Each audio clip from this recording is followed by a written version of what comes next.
welcome back to another video. Today I'm going to be showing you how to change the front discs and pads on a Citroen C4 Picasso 2015. Okay, so the first thing you want to do is jack up the vehicle. Now on each four sides, so there and on the other side as well, there'll be a strengthened bit of metal right here. You want to jack on that metal. If you jack outside of this metal bit, then you'll go through the seal and you don't want to do that, so make sure you jack on the right points. Bloody hell, they're tight. Oh my Jesus Christ. Busted. And last but not least, the locking walnut. Don't over tighten these, guys. Oh, that was good.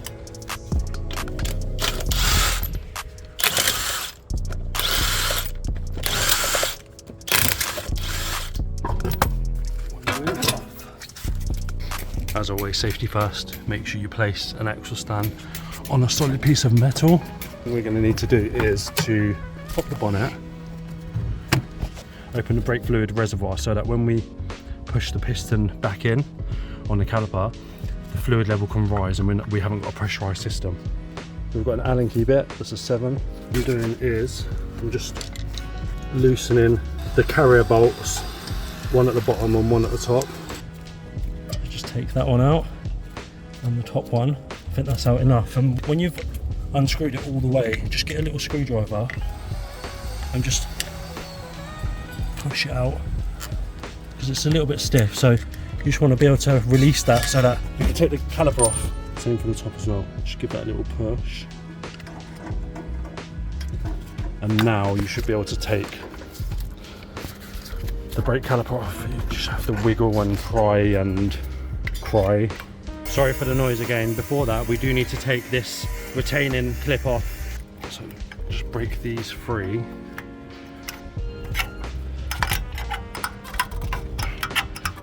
Going to be replacing all this anyway, so you can see how it goes in. It just kind of slides in from these and then just clips around the side there. That just kind of keeps the caliper against the pads. And now we can just pry this off from the top and from the bottom. You can usually just wiggle them. It's hard to do with one hand. Okay, so just wiggle. And there she goes, she's off. Caliper off, one caliper off. Pad stays in, so you have to kind of get your hands behind, pull up. And this brake pad kind of falls into the piston in there by these clips. You can just rest that on top. I do advise getting some cheap bungee cords, and you can kind of just, you don't want to put pressure on this brake line because it will leak, so just kind of hook it somewhere. It can hang, there you go, it can hang without putting pressure on that cable. I just hooked it up there onto the spring. We can take this pad out as well. Look at these pads, look how bad that is worn, man. Oh my god, very low, very low. Mintex, I haven't seen this branded in a long time. Leave a comment, let me know if they're any good or not. So now we've taken the caliper off. We've got two grub screws, one here and one there. This is a T27. Excuse my friend in the background. And they shouldn't be that tight. They're just to hold the disc on. Give it a little shock like that. There you go. They're off. So now I'll just take that off. Where's that off? There's one. And there's the other one. Once they're off, the disc should be loose, but that's corroded with rust. So what we'll have to do now is get this caliper bracket off the back, and for that we've got one bolt here and one bolt here at the bottom. So I'm gonna have to move this out of the way, move the caliper out of the way so I can access those bolts, and we'll get them cracking. And I will probably use a breaker bar on them because they're usually quite tight. Okay, so I've got my torque wrench on this back bolt and I've already kind of cracked it, but there's one. And then the other one is up here. I haven't cracked this one yet. And then give me that tug. Oh, that's one hand, that is. That's the turkey in me. What can I say? I'm gonna cheat on this. It's Mark on the right, and then Robert on the left as well. Then. Do you want to be in a YouTube video? Yeah, baby. We've got Mark on the right here, welding. How you doing? What are you doing? Bottom seal, door runner. I've got to make this little bit of tube up for the rubber to sit in. Oh, nice. Yeah. Don't know how I'm going to do that. Was going to use a piece of this, but I don't know. It might go, but not sure about the chrome finish. No. I mean, I like shiny. You can grind it back, I guess, and take the shininess off it. You could, yes. Sand it, paint it. Sweet. This thing's sweet, isn't it? Yeah, done that bit there yesterday. It is. So if you need any welding, don't call me. Don't call Mark. No. Go somewhere else. Yeah. And what are you doing, Robert? I'm building a bird aviary. For your friend? Yeah, for my friend. It's a lot of pieces and a lot of screws and bolts. Certainly. You might be here all day. Yeah, I know. Who cares? Some of that box. There you go. It's still your stuff. Some of that. No, it's all too big. You're all right. All right. Take care, guys. Yeah, Bye. I'll make some tea in a minute. Oh, lovely tea. I'm cheating with this ratcheting wrench. It is a Work Pro, and it was like 60 quid on Amazon when I bought it. I'll leave a link in the video description if you'd like to buy any of my tools. But this just makes light work of stuff like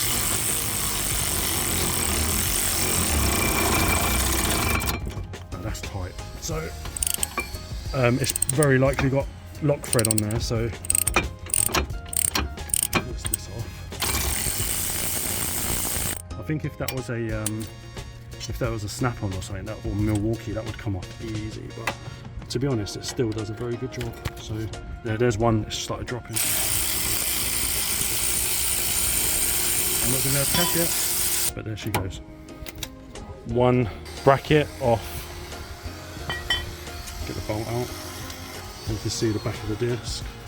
So now, in theory, this should come off now, and I'll need to give that a whack because that is very seized on there. So, ready? There she goes. A couple of taps. You can see all the rust on the actual hub assembly. We'll clean that up. Old disc has seen better days.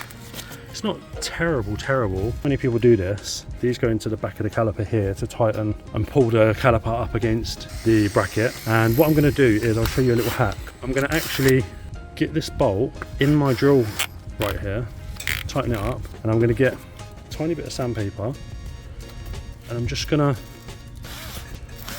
turn it, but I'm going to grab hold of the like that, and then what you'll see is it will clean that up lovely. This is just a bit of 240 sandpaper, just to make sure everything's nice and clean. Now, not a lot of people do this, but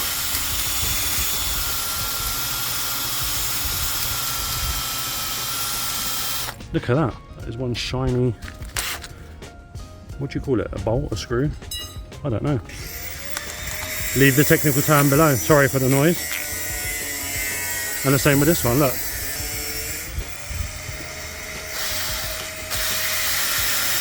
Look at that. Amazing. Like new. A drill with these attachments, and you can just get literally a regular brush and just kind of get scrubbing in there just to get rid of all this. To be honest, it probably works better than a drill in some ways because it just covers more surface area, but this battery's fine as well, I think, for that. Yeah.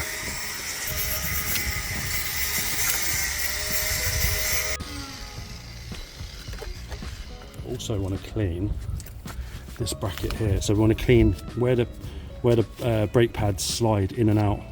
It's basically here, so the pad will kind of sit in, yeah, so it'll sit in there and it will slide in and out of this metal bit, so you just want to make sure this is nice and clean as well. So just grab a brush like that, and you get scrubbing, and look at all that dust, man. Lots of dust. This is the main area that you want to clean in there. Just make sure it's nice and smooth. There she goes. Look at all that dust, man. Oh my god.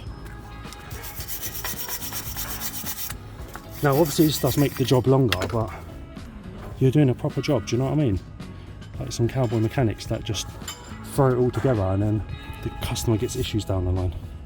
Not sponsored by these, but I really do rate Apex. I fit them to loads of cars and I've never had an issue, and the braking has always been phenomenal on the cars that I use them for. So Apex, if you do want to sponsor me, let me know. Look at that. Look at that compared to the old one, look. Oh, baby. It's a lot nicer, isn't it? Now we will have to clean oil from this, but you just need some brake cleaner and you need tissue. Basically just going to spray the surface with brake cleaner. I'm just going to wipe it down. Make sure there's no oil on there, otherwise you'll have a hard time braking. Now in the instructions it will tell you to clean them. Yeah, clean the new disc with brake cleaner. I'm just looking at it now. And the back as well. Give it a good clean. Put that down. Okay, so the new disc can go on.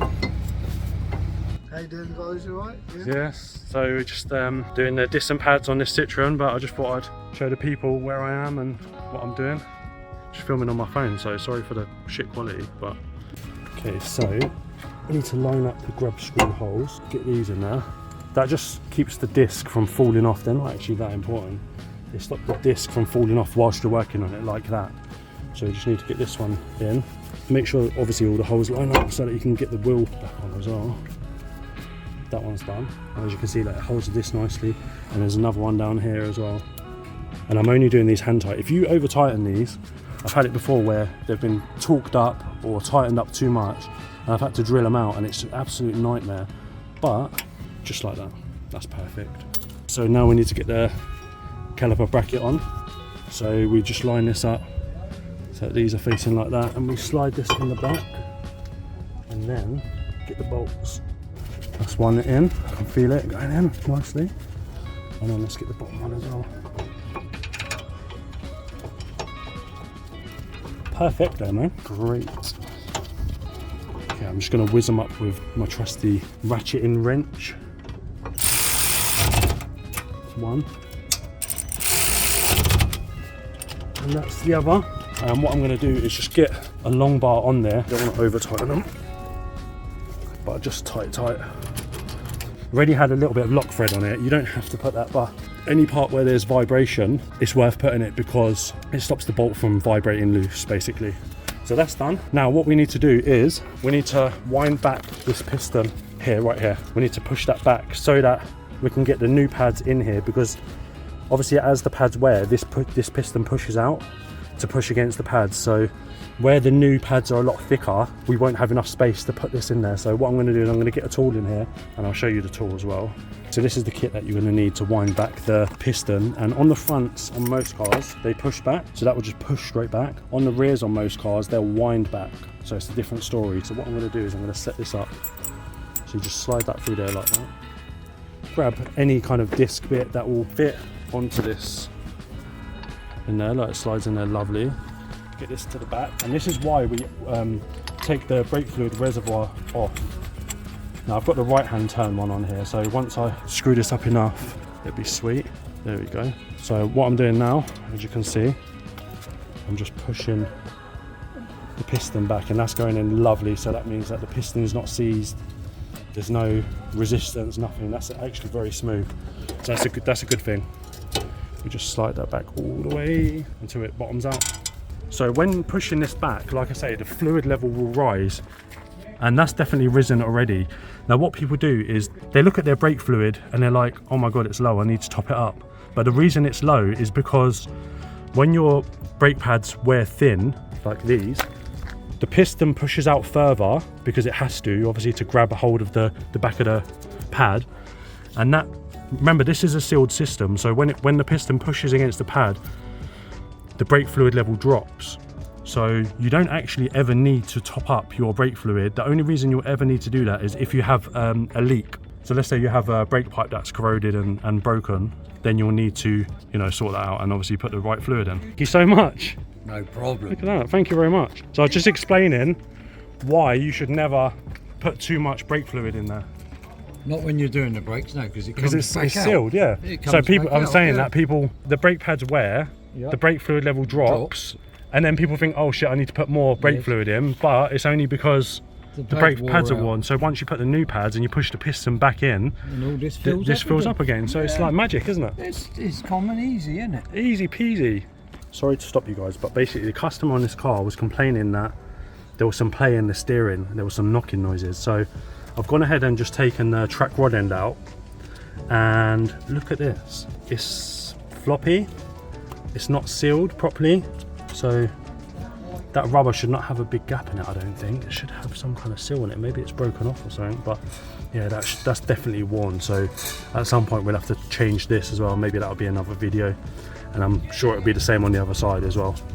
But for now, I'll just pop it back in, and yeah, we'll fix that another time. Okay, intermission over. Let's carry on winding this back. And then that's bottomed out now, so we're basically done. So now we'll have enough space to fit the new pads in. And this is really, really rusty as well. Rusty and crusty, look at this. Oof, probably should have done that before putting the new disc on, but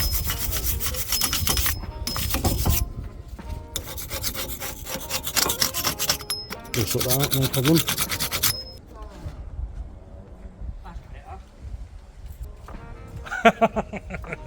Right.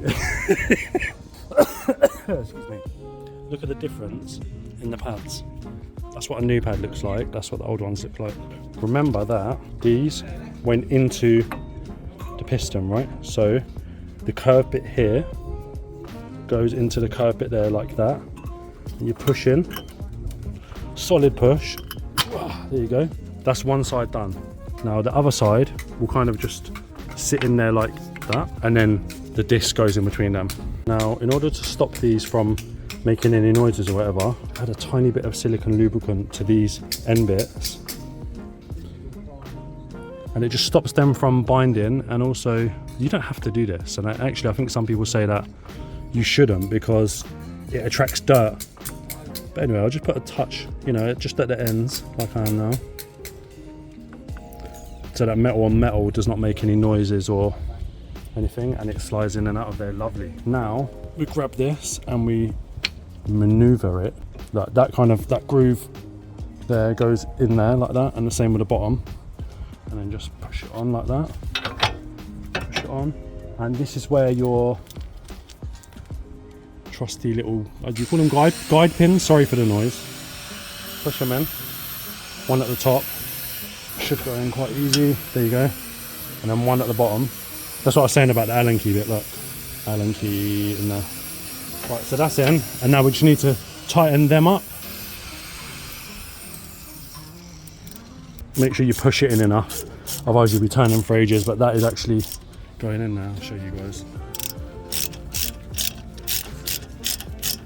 Right, that's one tight, and these don't have to be mega tight, because once you put your foot on the brake and the piston pushes out into the pads, it will tighten all of this up anyway. And we still have our little bracket to put on as well to keep everything nice and tight. So let's do the same with the bottom one. I can't see nothing, but you can see it, so there you go. Magic, magic. Sorry for the shaky hands. I'm holding and arranging. Just push down. Like I say, it doesn't have to be too tight.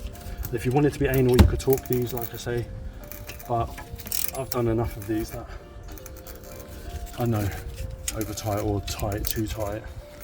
And look at that. So basically, we've got our grub screws in. We've got the new pads in. Obviously they're a little bit loose at the moment, but we need to put our foot on the brake. We've got our caliper pins in, and we've obviously had to take this caliper bracket off as well to give that a clean and to be able to get the discs off. And that's pretty much it, guys. We'll just give this another little spray, some brake cleaner. There we